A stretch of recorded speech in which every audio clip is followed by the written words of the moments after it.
시편 27편입니다. 여기 하나 꺼도 될 것 같아요.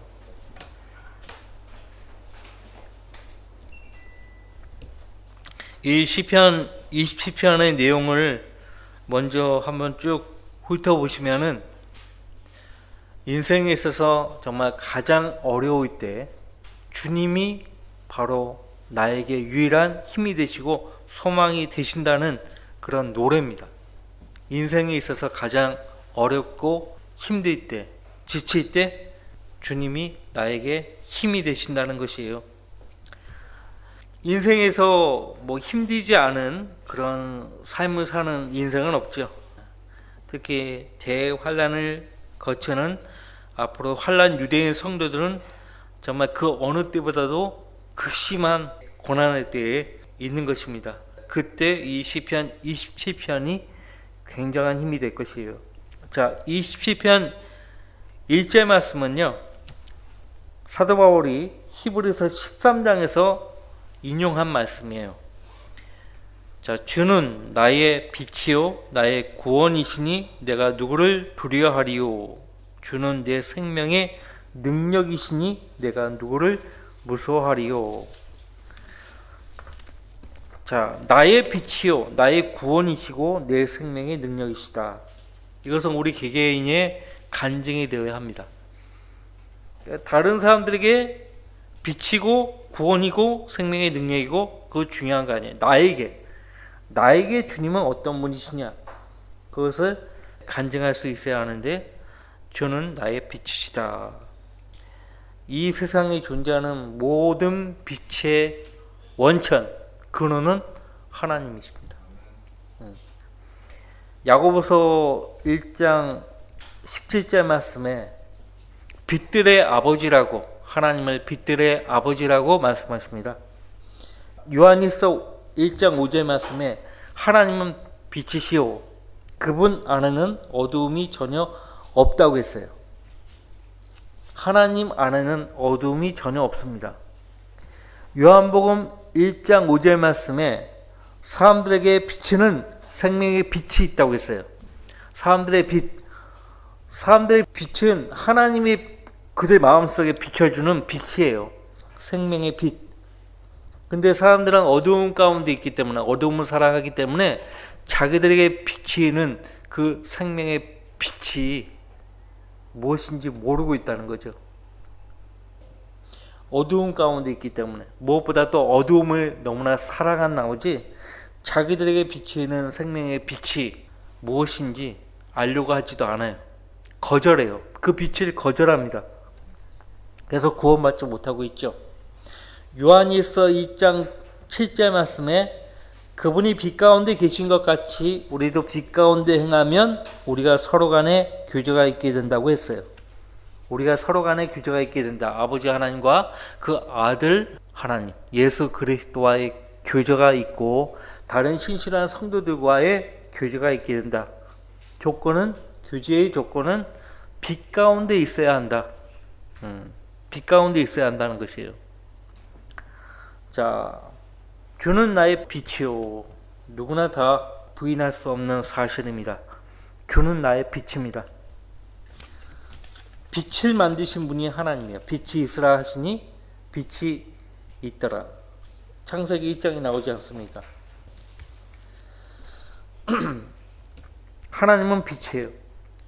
하나님께서요, 우리에게 조명을 안 주시면요, 아무런 조명을 얻지 못합니다. 하나님께서 빛을 주셔야만 우리가 그 빛 가운데 행할 수 있어요. 하나님이 우리 뒤에 빛을 주시면 우리가 지금껏 살아온 그 과정, 살아온 그 삶을 통해서 하나님이 내 삶을 통해서 어떻게 일하셨는가를 깨달을 수가 있어요. 우리 뒤에 빛을 주시고 또 우리 앞에 빛을 비추시면 그래야 우리가 어디로 가고 있는지 알 수가 있잖아요. 또 갈 수 있고. 그래서 주의 말씀에 가르쳐서 빛이라고 그렇게 시편 119편에서 다윗이 고백한 것입니다. 주의 말씀은 빛이죠. 하나님께서 실제 그분의 말씀을 통해서 우리에게 빛을 공급하시고 계세요. 그 빛은 생명의 빛이에요. 그리고 우리 주위에 빛을 주시죠. 그래서 사람들 앞에 나의 빛이 비치게 하시는 것입니다. 우리 위에도 빛을 주십니다. 여러분들 공부하면 책상에 조명등이 있죠. 그 조명등을 내 위에 켜야 빛을 받아서 공부를 할 수 있어요. 내 손에 든 것을 읽을 수가 있다는 거예요. 그 다음에 하나님은 나의 구원이십니다. 그렇죠? 여러분들 우리를 죄의 형벌로부터 구원하셨을 뿐만 아니라 지금 죄의 능력으로부터 구원하시고 계시고요. 그리고 죄 자체, 그 죄의 임재로부터 조만간 우리를 구원하실 것인데, 구원의 세 가지 시제를 고린도후서 1장에서 바울 사도가 말했습니다. 자, 고린도후서 1장 다 아시는 말씀이지만 보십시다.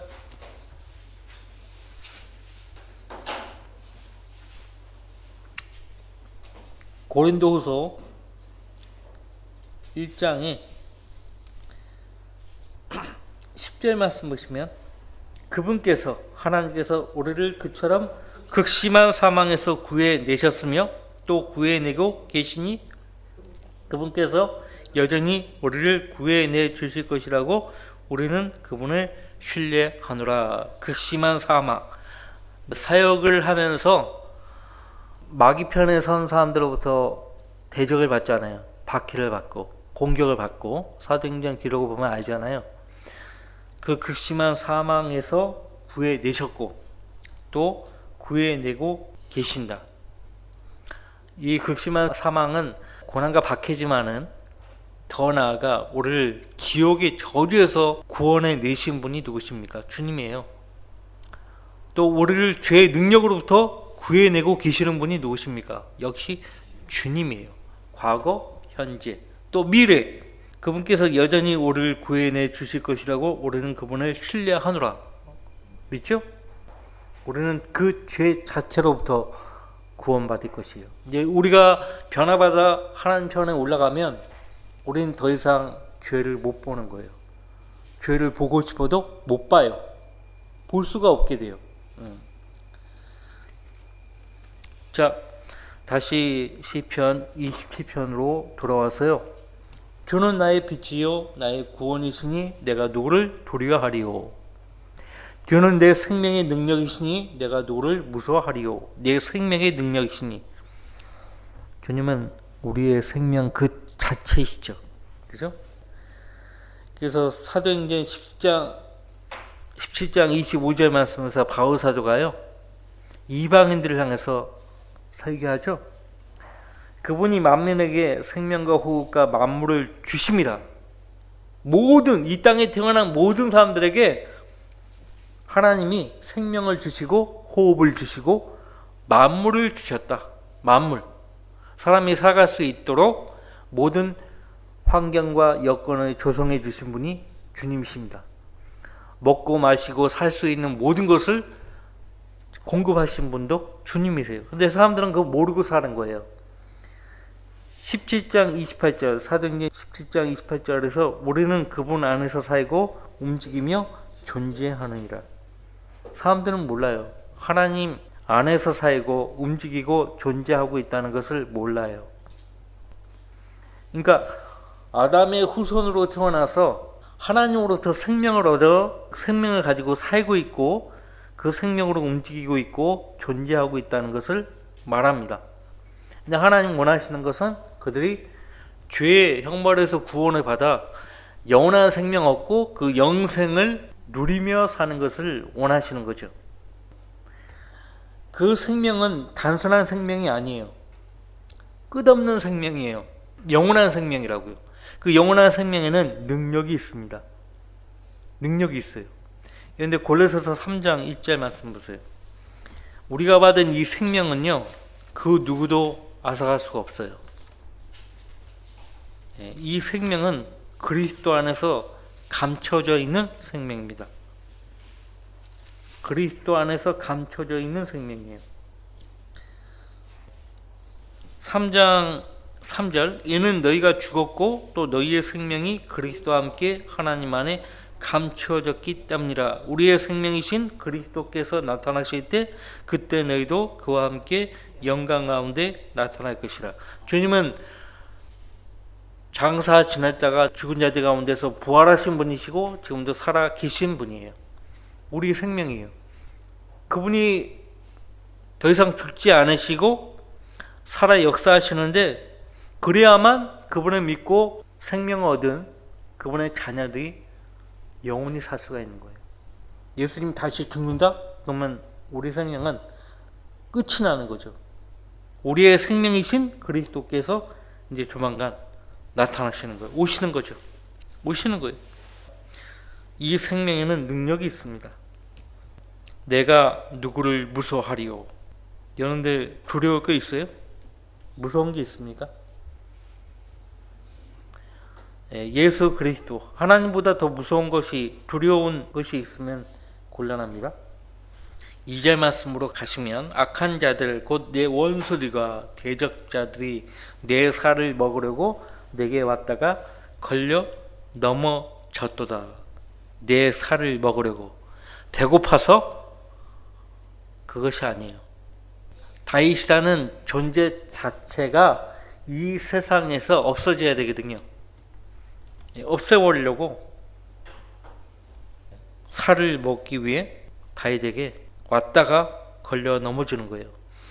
다윗의 예표로 이 땅에 오신 예수 그리스도, 그분도 역시 요한복음 18장에 보면은 유다 이스카리ot이 어떻게 합니까? 대제사장과 그 경비병들을 대동해서 평상시 예수님과 그 제자들이 자주 있는 곳 찾아가잖아요. 겟세마네 동산에 찾아가요. 그래서 예수님을 붙잡으려고 칼과 몽둥이를 가지고 예수님 찾아가요. 근데 어떻게 합니까? 요한복음 18장에 보면은 너희가 누구를 찾느냐라고 예수님 말씀하시죠. 나서는 예수라고 하니까, 너희가 찾고 있는 이가 나라고 하니까 그 말을 듣자마자 그들이 어떻게 해요? 엎드러져 버리죠. 엎드러져 버려요. 그 음성을 듣고 두려워가지고요, 엎드러져 버려요. 자기들이 하고자 하는 것을 그때 하지 못한 거예요. 자, 그래서 내게 왔다가 걸려 넘어졌도다. 누구든지 하나님의 대적하고자 하는 마음을 가지고요, 교회를 찾아간다든지 성도들을 만나 성도들을 대적하려고 하면요, 하나님께서 그 사람을 가만히 두지 않아요. 점 찍으시는 거예요. 제가 이야기했잖아요.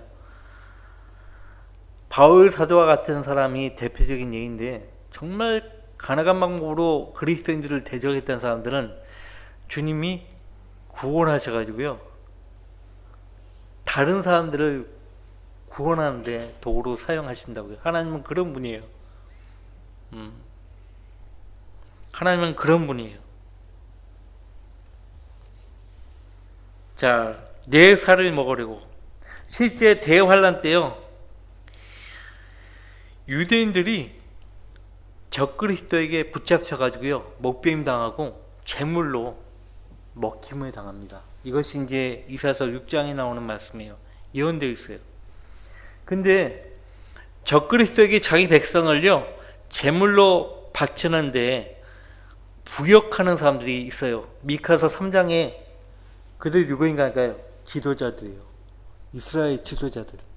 대환란 때 지금 현재 랍비들 있잖아요. 이런 사람들이 적그리스도예요. 메시아가 아니라고요. 그러니까 메시아로 착각하고 메시아에게 자기 백성들을 바치는 거예요. 바치는데, 자, 유대인들의 특징이 뭐예요? 예수 그리스도를 부정한다는 것이죠. 복음을 거절해요. 대환란 때도 더 심해요. 근데 요한계시록 7장이나 14장에 보면은 목배임 당하는 그 환란 유대인 성도들은 누굽니까? 예수에 대한 증거와 하나님의 말씀으로 인하여 못뱀이 당한다고 했어요. 그들도 우리처럼 예수 그리스도를 믿어야만 구원받는 거예요. 왜? 예수 그리스도 십자가 이후의 세대이기 때문에 예수 그리스도가 이 땅에 오시기 전까지는요, 예수 그리스도가 누군지도 몰라요. 그러니까 근본주의자들, 복음주의자들이 뭐라고 거짓말을 하냐면 구약시대의 성도들은 앞으로 올 예수 그리스도를 바라보고 구원받았다 이거예요. 그런 말이 성경에 어디 있어요? 그런 말은 성경에 없어요. 구약 성도들은 그가 누군지도 몰라요. 자, 이름도 몰라요. 저 잠언에 보면 하늘에 올라가셨다가 내려오신 분이 누구시뇨 하잖아요. 그 아들의 이름이 누구뇨 그렇게 이야기하잖아요. 그러니까 구약 시대에는요, 예수 그리스도가요 계시가 안 됐어요. 하나님의 아들의 이름이 계시가 안 됐다고요. 그렇기 때문에 대환란 때도 대부분의 유대 랍비들, 율법 박사들, 지도자들은요, 환란 유대인 성도들을 엄청나게 핍박해요. 여러분들 오늘날 유대인들뿐만 아니라 오늘날 유대인들 메시아를 기다린다고 하잖아요. 모슬렘인데도 그들의 메시아가 있어요. 메시아를 기다리고 있어요. 그 사람들. 그 모슬렘들이 기다리는 메시아가요, 마흐디예요. 마흐디. 그래서 지금 시중에 원서대 가운데 Who is Mahdi? 라는 제목의 책들이 있어요. 마흐디가 누구냐 이거예요. Who is Mahdi? 그러니까 모슬렘의 메시아가 누구냐 이거예요. 근데 그 마흐디라고 불리우는 메시아가 누군지 아시죠? 적그리스도예요. 그러니까 모슬렘도 적그리스도를 기다리고 있고 유대인들도 적그리스도를 기다리고 있는 거예요. 그러니까 그들이 부역자가 되어가지고 미카서 보세요. 미카서 3장. 지도자들이 앞다투어서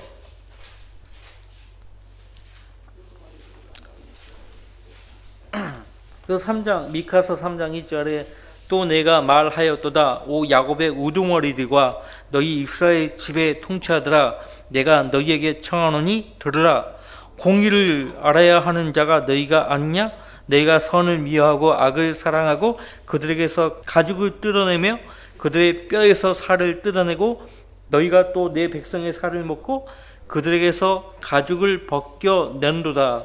그들이 백성의 뼈를 부수어 잘게 다지기를 마치 속과 가마솥 안에 넣을 고기처럼 한도다. 그러니까 실제 목배임을 당한 거예요. 목배임을 당하는 거예요. 실제. 그리고 받쳐진 그 유대인들 몸을요 적그리스도가 씹어 먹는 거예요. 맛있어서 배고파서가 아니에요. 유대인들은 적이에요. 네. 죽여야 되는 적이에요. 식인 풍습이요 대환란 때 경배의 표식으로 이루어질 것이라고요. 무섭죠? 무서워요. 자, 앞서 1절 말씀에 주는 내 생명의 능력이시라고 했는데요. 우리가 먹고 마시는 것이요 운동 에너지원이 될 수는 있지만요 우리 생명을 지탱하는 힘은 주님께 있어요. 사람이 잘 먹고 잘 마시고 잘 쉬고 해도 공허한 것은 그 마음속에 진리의 하나님이 없기 때문에 그래요. 예수 그리스도로 채워져 있지 않기 때문에 그래요. 거듭난 성도들도 말씀과 기도로 하나님께 다가서지 않잖아요. 세상 지향적으로 육신적으로 살지 않아요. 공허해요. 똑같아요. 성령으로 충만하지 않으면 구원 받았어도 똑같은 거예요. 세상 사람들처럼 똑같아요. 그래서 사람은 무언가 채워져야 돼요. 항상 성령으로 채워져야 돼요. 말씀으로 채워져야 돼요. 27편 3절 군대가 나를 대적하여 진칠지라도 내 마음은 두려워하지 아니하며 전쟁이 나를 대적하여 일어날지라도 그 가운데 나는 담대하리라. 성경에 보면 기드온도 이것을 경험했죠. 3만 5천 명이 모였어요. 기드온 앞에. 근데 하나님 보실 때는 합당치 않은 거예요. 같이 싸우겠다고 온 사람들 가운데 두려워하는 사람, 무서워하는 사람들 다 돌려보내라고 하나님 말씀하시잖아요. 그리고 또 시험하시죠. 그 가운데서도 또 하나님이 추려내요. 그러니까 총 32,000명이네요. 32,000명 가운데 12,000명은 두려운 거예요. 그래서 다 돌려보내고 이제 남은 자가 10,000명인데 그 하나님 보실 때도 합당치 않은 거예요. 그래서 시험하겠다고 물가로 가게 하죠. 그래서 물 마시는 모습을 보고 하나님이 추려내시는 거예요. 무릎을 꿇고 엎드려 마시는 자, 개처럼 핥아서 혀로 핥아서 마시는 자, 경계심이 없다는 이유로 그들도 다 돌려보냅니다. 근데 손을 입에다가 갖다 대고 물을 마시는 사람을 주님이 택하게 하신 거예요. 300명이에요. 300명. 그래도 기도원은요 두려움에 떨고 있는 거예요. 지도자라고 하는 사람. 그래서 네가 정말 두려우면은 네 부하 푸라와 함께 군대로 가가지고요 그들이 말하는 것을 듣고 행동하라고 합니다. 하나님께서요 기도원의 손에 미디안과 그 모든 군대를 넘겨주셨어요. 이때 이스라엘 백성을 대적하여 함께했던 원수 가운데 미디안들뿐만 아니에요. 아말렉인들도 포함돼요. 아말렉인들. 항상 아말렉인들은 이스라엘 백성과 악연. 늘 따라붙어요.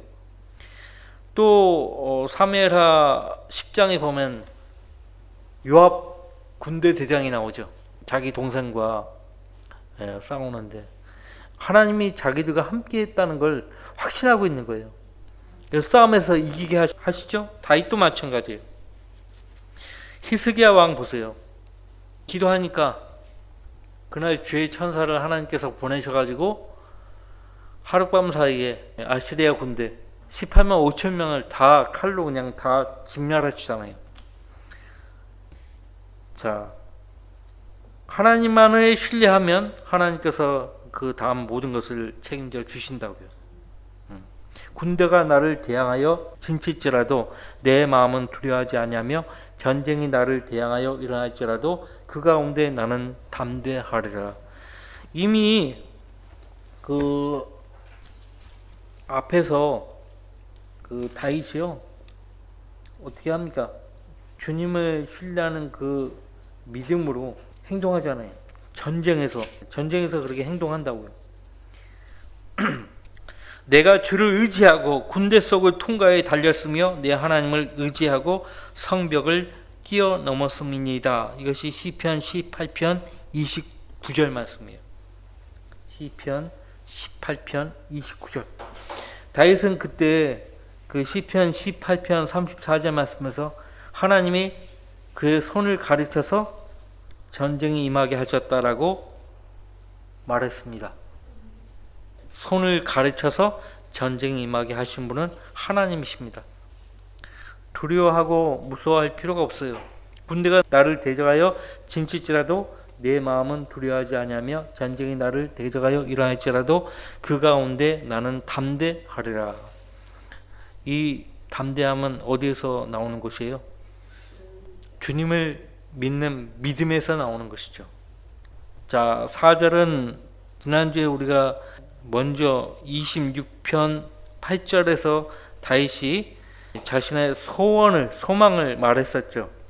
시편 26편 8절에 주여 나는 주께서 거처하시는 집과 주의 영광이 거하는 곳을 사랑하였나이다 라고 했는데 27편 4절 말씀에서 자기 소원을 하나님께 아뢰입니다. 내가 주께 바라던 한 가지 일 그것을 내가 구하리니 곧 내 생의 모든 날 동안 주의 집에 거하며 주의 아름다움을 바라보는 것과 그의 성전에서 아뢰는 것이라.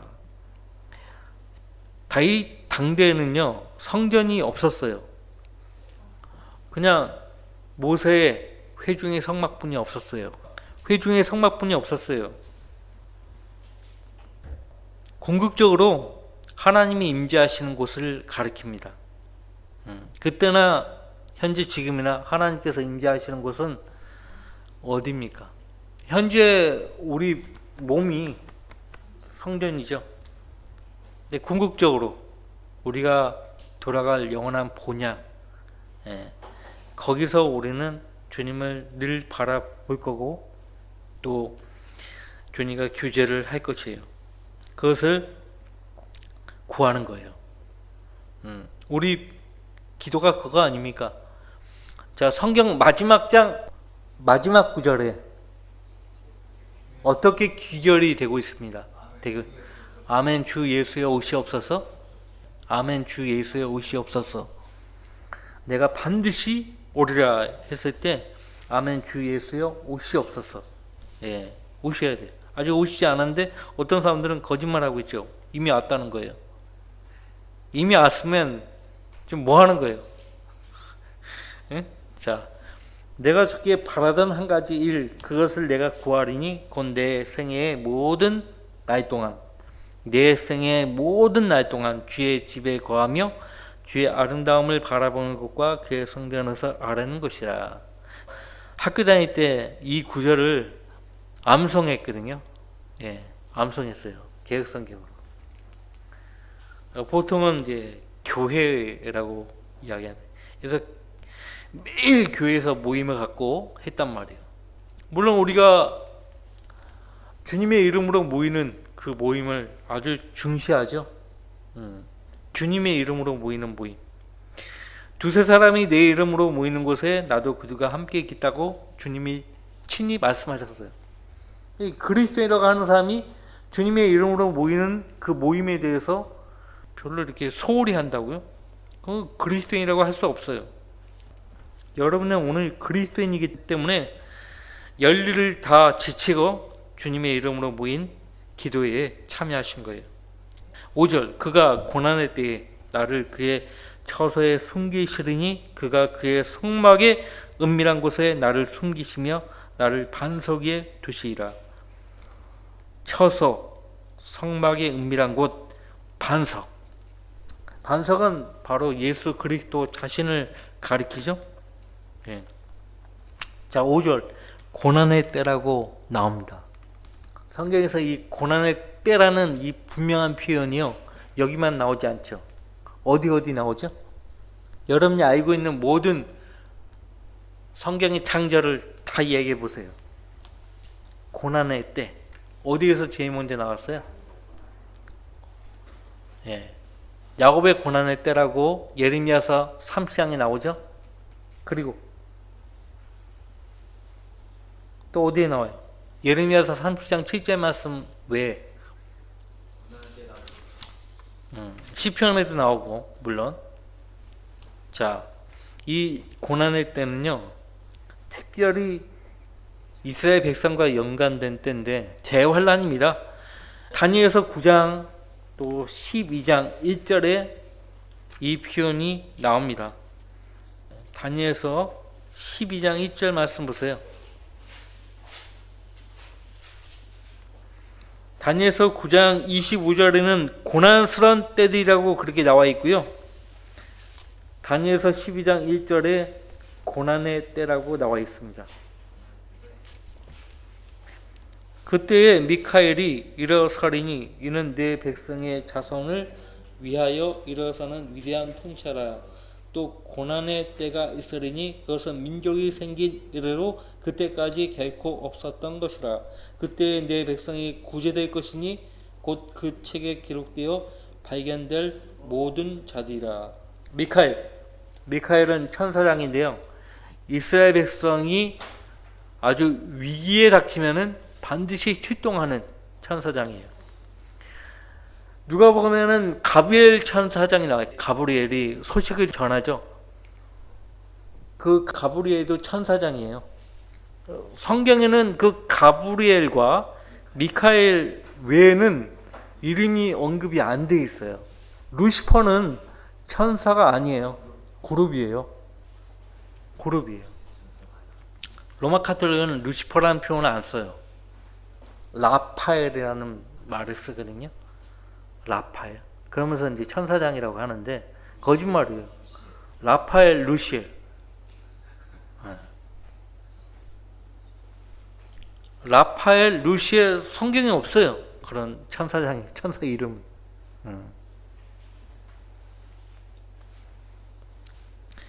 고난의 때라고 나오죠. 이것은 분명히 우리가 실생활에서 맞닥뜨리는 그런 역경, 그런 시기가 아니고요. 실제 다니엘서 9장에서 예언한 대로 다니엘이 환상으로 본 70째 주예요. 지금 69주에서 딱 멈췄잖아요. 69주째에서 딱 멈췄어요. 다니엘서 9장에 보면 거기서 딱 멈췄어요. 그러니까 69주에서 70째 주까지는 교회 시대예요. 그러니까 구약 어느 선자도 이 교회 시대를 못 봤어요. 왜? 앞에서 보니까 산과 산 사이에 골짜기가 있거든요. 그 골짜기가 교회 시대예요. 골짜기 안 보이는 거예요. 여기 앞에서 보는 첫 번째 산 봉우리하고 저 바로 뒤에 있는 산 봉우리만 보이는 거예요. 초림이라는 봉우리, 제림이라는 봉우리. 산이 크기가 똑같아서 그냥 초림, 제림 구분도 못했어요. 구약 선지자들.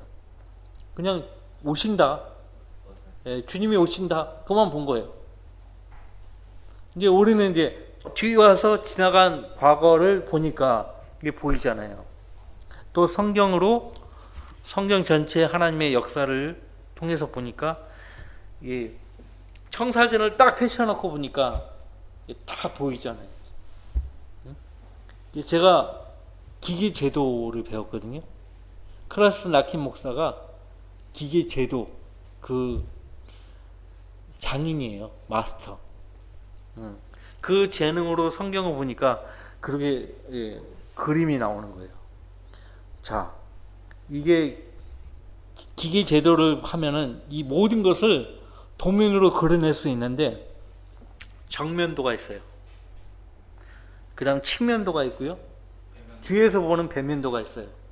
이거를 다 그려내고 이걸 탁 3D로 만들어내는 거예요. 또 작업하는 컴퓨터로 작업하는 기능사가 있어요. 먼저는 이 드라프트에다 올려놓고 도면을 먼저 그려내야 돼요. 그거를 2개 다 배웠는데, 그러니까 우리는 지금 정면들을 본 거예요. 정면들을 딱 펼쳐놓고 보니까 골짜기가 보이고 봉우리, 산과 산, 봉우리 다 보이잖아요. 그러니까 정면들을 보니까 교회 시대 골짜기가 보이는 거예요. 이해가 되겠죠? 이스라엘 백성이 거의 4,000년 동안 유랑 생활을 했습니다. 떠돌이 생활을 했어요. 나라 없는 그런 민족으로. 집시대처럼. 근데 이제 자기 땅으로 돌아가는 거예요. 70주가 내 백성과 내 거룩한 도성에 정해졌나니 허물을 끝내고 죄들을 종결시키며 죄악의 화해를 이루고 영원한 의를 가져오며 그 환상과 예언을 봉인하고 지극히 거룩한 이에게 기름 부으려 함이라. 그러므로 알고 깨달아 예루살렘을 복원하고 건축하라는 그 명령이 나오는 때부터 메시아 통치하까지 7주와 62주가 될 것이요. 7주, 62주 더하기 69주죠. 그 거리와 그 성벽이 재건되리니 곧 고난스러운 때이라. 62주 후에는 메시아가 끊어질 것이나 실제 그렇게 되었어요. 자신을 위해서가 아니요 또 장차 올 그 통치의 백성이 도성과 성소를 파괴하리니. 장차 올 그 통치하는요 메시아가 아니에요. 적그리스도예요. 그 적그리스도가 도성과 성소를 파괴한다요. 그 끝은 홍수로 뒤덮일 것이요 그 전쟁의 끝에는 황폐함이 정해졌느니라. 그가 많은 사람들과 더불어 한 주 동안 언약을 확정하고 이 한 주의 하루가 1년이에요. 일주일이 7일이죠. 그래서 7년 대환란이라고 말을 하는 거예요. 이 27자 말씀 때문에.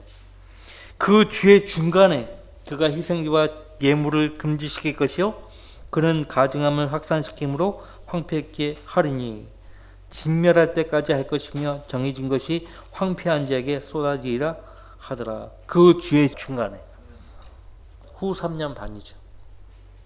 전 3년 반은 언약을 확정하고 평화주약을 이스라엘과 맺어요. 근데 그 주의 중간에 그 죄악을 스스로가 깨버려요.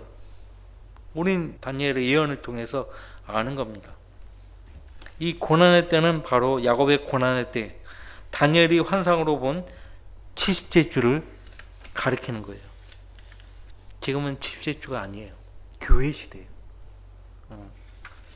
자, 다시 시편 27편으로 오셔서요. 지금 제가 말씀드리는 이 내용이요, 어느 분에게는 정말 어려운 고기와 같을 거예요. 공부를 해야 돼요. 계속. 자, 어느 시대의 성도든 간에 극심한 고난할 때에 주님께서 반드시 구원하십니다. 그가 고난할 때에 나를 그의 처소에 숨기시리니, 처소에 숨기신대요. 그가 그의 성막의 은밀한 곳에 나를 숨기시며 나를 반석에 두시리라. 6절, 이제 내 머리가 나를 에워싼 내 원수들 위로 들리리라. 뭐를 드신다 이거야. 뭘 드신다. 이것은 이제 이스라엘 민족의 복권이에요. 회복이에요. 회복이에요. 그러므로 내가 그의 성막에서 기쁨의 희생들을 드릴 것이요 내가 노래하리니 정녕 내가 주를 찬송하리로다. 오 주여, 내가 내 음성으로 부르짖을 때 들으시고 또 나에게 자비를 베푸셔서 내게 응답하소서. 주님은 내가 하는 기도를 들으시기를 원하시는 거예요. 다른 누군가가 나를 위해서 기도해 줄 수 있어요. 그러나 주님은 무엇보다도 내 목소리를 듣기를 원하시는 거예요. 내가 직접 하는 기도를 듣기를 원하신다고요. 다른 형제자매들에게 기도의 짐을 지우고 자기는 기도 안 하면 그 기도는 응답 안 돼요. 본인이 먼저 기도를 해야 돼요. 본인이 먼저 낯짝 엎드려 아버지 하나님께 매달리면서 다른 성도들에게 기도해 달라고 요청해야죠. 그것이 응당한 도리예요. 자, 8절, 주께서 말씀하시기를 너희는 내 얼굴을 찾으라 하셨을 때에 내 마음이 주께 말씀드리기를 주여 내가 주의 얼굴을 찾으리라 하였나이다.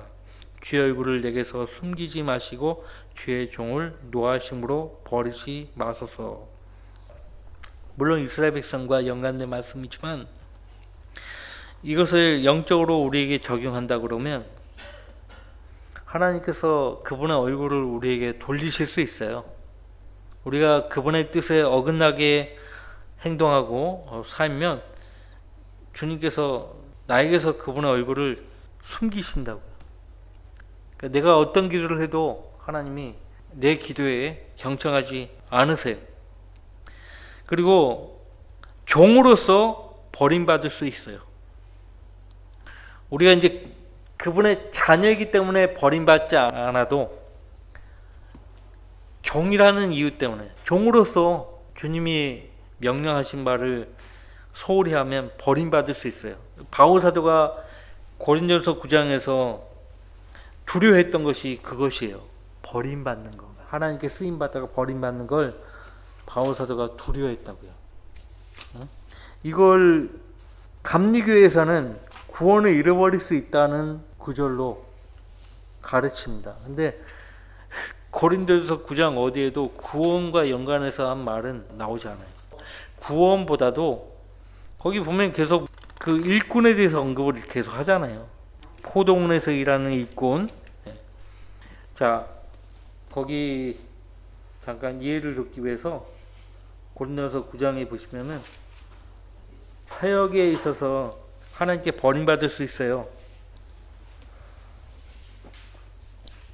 27절에 내가 내 몸을 억제하여 복종하게 함은 다른 사람들에게 전파한 후에 어떻게 해서든지 내 자신이 버림을 받지 않게 하려는 것이라. 그죠? 내가 열심히 복음을 전파했는데 바울 사도가 오히려 버림받았다. 그 소문이 막 돌아요. 그것도 부끄러운 일이겠지만은 하나님께 쓰임 받다가 버림받는 경우가 있어서는 안 되겠다는 거예요.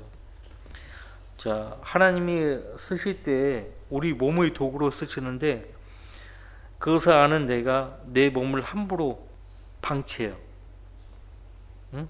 뭐 아무거나 먹고 마시고 그냥 그런단 말이에요. 운동도 안 하고 그러면 이제 병 들어가지고 사역을 계속 이어가지 못할 수 있어요. 안타깝죠? 끝까지 주님 부르시는 그 순간까지 땀 흘려 주님께 쓰임 받아야죠. 그것을 바울사도가 원했단 말이에요. 내 몸을 억제하여 복종하겠다. 그 바울사도도 열심히 운동을 했겠죠. 그리고 절제를 가지고 했겠죠. 거기 앞에서 보면 이기려고 애쓰는 사람은 누구나 모든 일에 자제한다라고 했어요. 충북 진천에 선수촌이 있잖아요. 그 국가대표 선수들 식단 조절도 하고요. 하여튼 함부로 못해요. 함부로 술 담배 할 수가 없어요.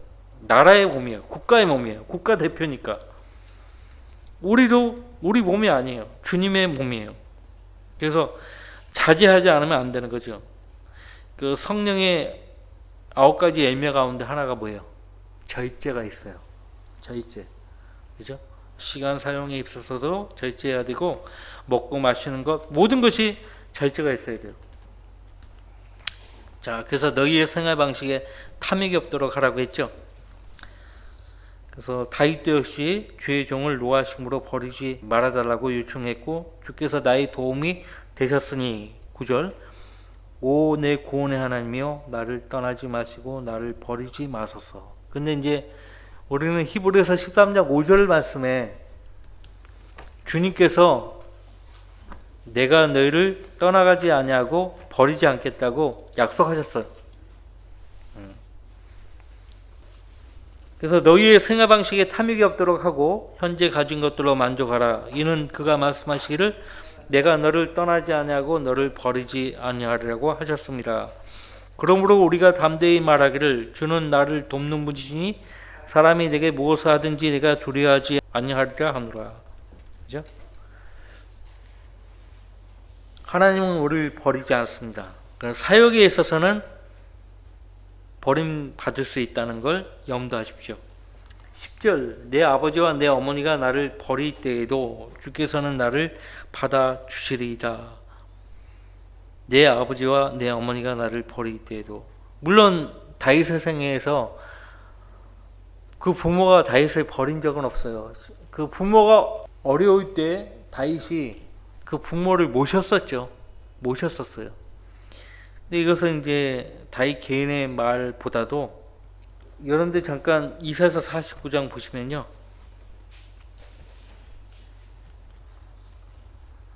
15절에 그 14절 그러나 시온이 말하기를 주께서 나를 버리셨고 내 주께서 나를 잊으셨다 하였느니라. 대환란 때 이런 환란 유대인 성들이 있을 수 있어요. 근데 하나님 말씀하십니다. 여인이 자기의 젖먹는 아이를 잊을 수 있겠으며 자기 태에서 난 아들에게 동정하지 않겠느냐. 정녕 그들은 잊을지라도 나는 너를 잊지 아니할 것이라.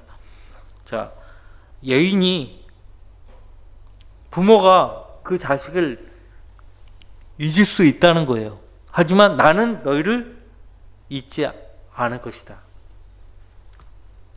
잊지 않을 것이다. 여러분들 그 유대인들 자녀가요 예수님을 영접했다고 하면요 그 부모가 그 자녀를 집에서 내쫓아 버리고요 장례식을 치러버려요.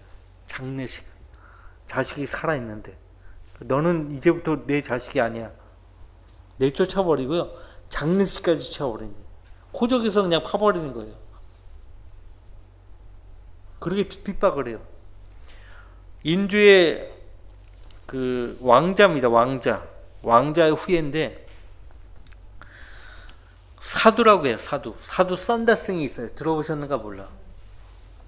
근데 그 아버지가 그 자식을 좀 배우게 하려고요 장로교 선교사가 세운 학교로 그 아들을 보냈어요.